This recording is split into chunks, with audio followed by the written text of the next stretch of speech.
আসসালামু আলাইকুম প্রিয় বন্ধুরা, আশা করি সকলেই ভালো আছেন। আজকে মূলত 18তম নিবন্ধন লিখিত পরীক্ষা নিয়ে কিছু কথা বলবো। 18তম নিবন্ধন লিখিত পরীক্ষা যারা দিয়েছেন প্রায় 3,50,000-এর মতো, অর্থাৎ মোট পরীক্ষার্থী ছিল প্রিলিমিনারির জন্য 4,79,900, কিন্তু সেখান থেকে প্রায় 1,31,000 পরীক্ষা অংশগ্রহণ করেনি।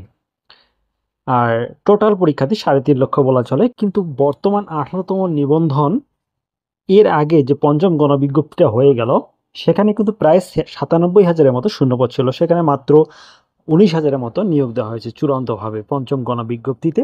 এরপরেও কিন্তু বর্তমানে শূন্যপদ সবগুলো মিলে প্রায় 1 লক্ষ প্লাস শূন্যপদ হয়ে যাচ্ছে। অলরেডি শূন্যপদের চাহিদা কিন্তু চেয়েছে এনটিআরসিএ।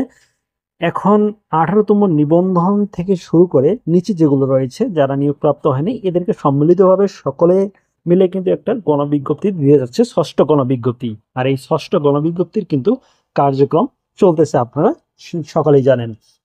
এখন 18তম নিবন্ধন বা ষষ্ঠ যে গণবিজ্ঞপ্তিটা হবে, সেখানে কিন্তু 1 লক্ষ প্লাস শূন্যপদ থাকবে। সেজন্য 18তম নিবন্ধন যারা পাস করবেন তাদের চাকরি কিন্তু 100% হয়ে যাবে। বিশেষ গণবিজ্ঞপ্তি কিন্তু এখন হচ্ছে না।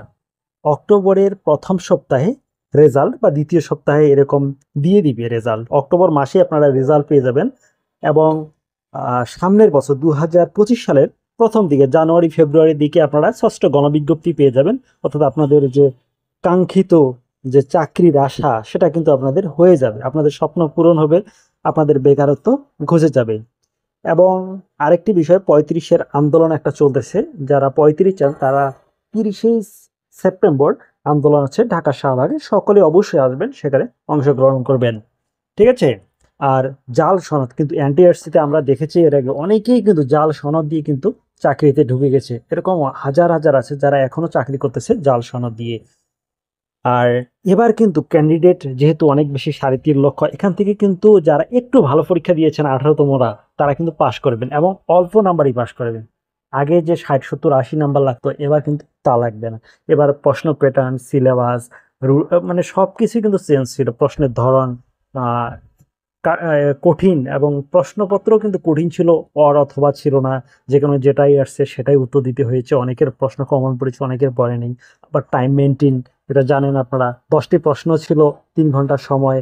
অনেকেই টাইম মেনটেন করে লিখতে পারেনি। আসলে লেখাটাও সম্ভব না, 10টি প্রশ্ন লিখতে 4 ঘন্টা সময় লাগে, সেখানে 3 ঘন্টা সময় ছিল, যেখানে এনাফ নয়। অনেকেই 6-7টি করে প্রশ্ন লিখেছেন, ভালো রকম করে লিখলে 6-7টি লেখা যায়, এর বেশি লেখা যায় না।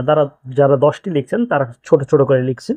অবশ্যই এটা মনে রাখুন, যারা ভালো মানসম্মত একটু লিখছেন তারাই পাশ করবেন। 18তম নিবন্ধন যারা পাশ করবেন তাদের চাকরি কিন্তু এবার 100% হতে চলেছে। আর আপনারা বেশি বেশি করে আল্লাহর কাছে দোয়া করুন যেন আপনার এবার বেকারত্ব ঘুচে যায়। আল্লাহ যেন আপনার রিজিকের, সৃষ্টিকর্তা যেন আপনার রিজিকের ব্যবস্থা করে দেয়। ঈশ্বর যেন আপনার রিজিকের ব্যবস্থাটা করে দেয়। ঠিক আছে। সেজন্য আপনারা দোয়া করুন বেশি বেশি করে। আর এবার আশাবাদী আমিও, যে এবার সবচেয়ে বেশি কিন্তু টিকাবে। ঠিক আছে।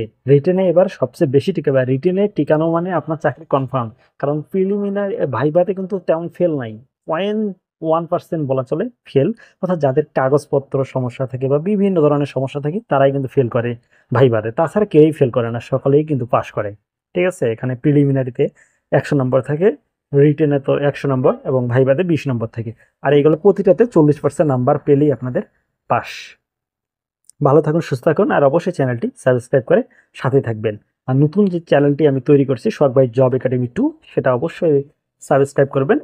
প্রথম কমেন্টে আমি সেটার লিঙ্ক দিয়ে দিব, আপনারা কমেন্ট বক্সে গিয়ে লিঙ্কটিতে অবশ্যই ঢুকে আপনারা সাবস্ক্রাইব করবেন চ্যানেলটি। ওই চ্যানেলে আমি এনটিআরসি সম্পর্কে যা কিছু আপডেট আছে সব দিয়ে দিব। ভালো থাকুন, সুস্থ থাকুন। আসসালামু আলাইকুম রহমতুল্লাহ বারকাত, এবং হিন্দু ভাইদের জন্য আদাব।